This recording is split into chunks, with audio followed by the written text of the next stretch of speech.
नमस्कार दोस्तों, मैं हूं राजवीर काले के कहानियां सुनाता हूं। आज एक नई कहानी, ईश्वर। एक दिन सुबह सुबह दरवाजे की घंटी बजी। दरवाजा खोला तो देखा एक आकर्षक कद काठी वाला व्यक्ति चेहरे पे प्यारी सी मुस्कान लिए खड़ा है। मैंने कहा, जी कहिए। तो उन्होंने कहा, अच्छा जी, आप तो रोज हमारी ही गुहार लगाते थे, आज क्या हुआ? मैंने कहा, माफ कीजिए भाई साहब, मैंने अब पहचाना नहीं आपको।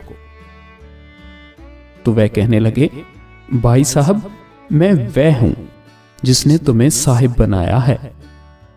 अरे ईश्वर हूं, ईश्वर। तुम हमेशा कहते थे ना कि नजर में बसे हो पर नजर नहीं आते। लो, आ गया। अब आज पूरे दिन मैं तुम्हारे साथ ही रहूंगा। मैंने चिढ़ते हुए कहा, यह क्या मजाक है? अरे मजाक नहीं, सच है। सिर्फ तुम्हें ही नजर आऊंगा, तुम्हारे सिवा कोई भी मुझे देख सुन नहीं पाएगा। मैं कुछ कहता इससे पहले ही पीछे से मां आ गई। अकेला खड़ा खड़ा क्या कर रहा है यहां? चाय तैयार है, चल आजा अंदर। अब उनकी बातों पे थोड़ा बहुत ही यकीन होने लगा था और मन में थोड़ा सा डर भी था। मैं जाकर सोफे पर बैठा ही था तो बगल में वे आकर बैठ गए। चाय आते ही जैसे ही पहला घूंट पिया, मैं गुस्से से चिल्लाया, अरे मां, ये हर रोज इतनी चीनी? इतना कहते ही ध्यान आया कि अगर ये सचमुच में ईश्वर हैं तो इन्हें तो कतई पसंद नहीं आएगा कि कोई अपनी मां पर गुस्सा करे। अपने मन को शांत किया और समझा भी दिया कि भाई तुम नजर में हो आज, जरा ध्यान से। बस फिर मैं जहां जहां, वह मेरे पीछे पीछे पूरे घर में। थोड़ी देर बाद नहाने के लिए जैसे ही मैं बाथरूम की तरफ चला तो उन्होंने भी अपने कदम बढ़ा दिए। मैंने कहा, प्रभु यहां तो बख्श दो। खैर, नहाकर तैयार होकर मैं पूजा घर में गया। यकीनन पहली बार दिल से प्रभु की वंदना की, क्योंकि आज अपनी ईमानदारी जो साबित करनी थी। फिर ऑफिस के लिए निकला। अपनी कार में बैठा तो देखा बगल में महाशय पहले से ही बैठे हुए हैं।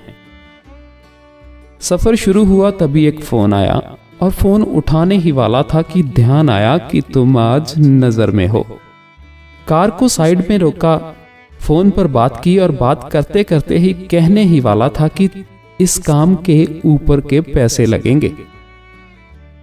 पर यह तो गलत था, पाप था, तो प्रभु के सामने कैसे कहता?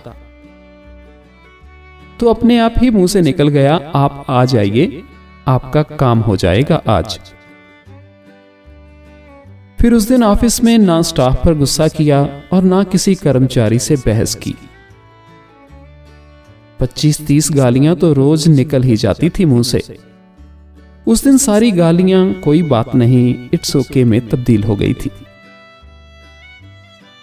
वह पहला दिन था जब क्रोध, घमंड, किसी की बुराई, लालच, अपशब्द, बेईमानी, झूठ, ये सब मेरी दिनचर्या का हिस्सा नहीं बने थे।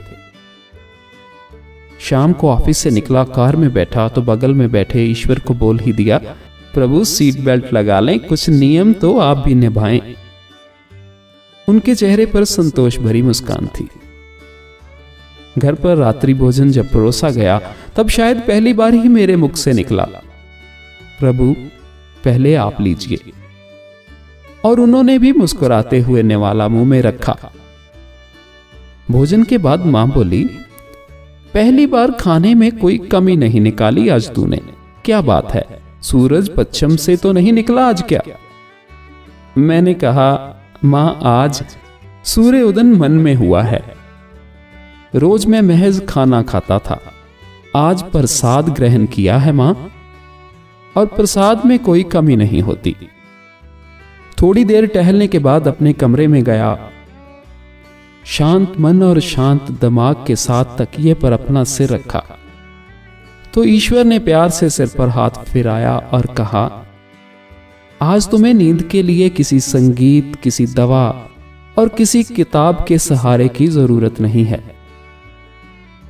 गहरी नींद गालों पे थपकी से उठी। कब तक सोएगा? जाग जा अब तो। मां की आवाज थी। सपना था शायद।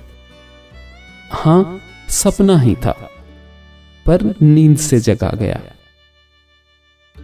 अब समझ में आ गया उसका इशारा कि तुम नजर में हो, तुम नजर में हो।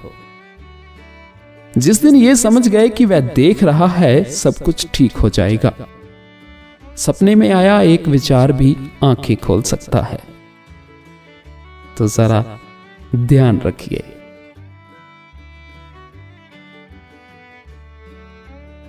धन्यवाद दोस्तों, उम्मीद करता हूं आपको कहानी पसंद आएगी, और अगर कहानी पसंद आए तो चैनल को जरूर सब्सक्राइब कीजिएगा और ये कहानी अपने दोस्तों के साथ जरूर शेयर कीजिएगा।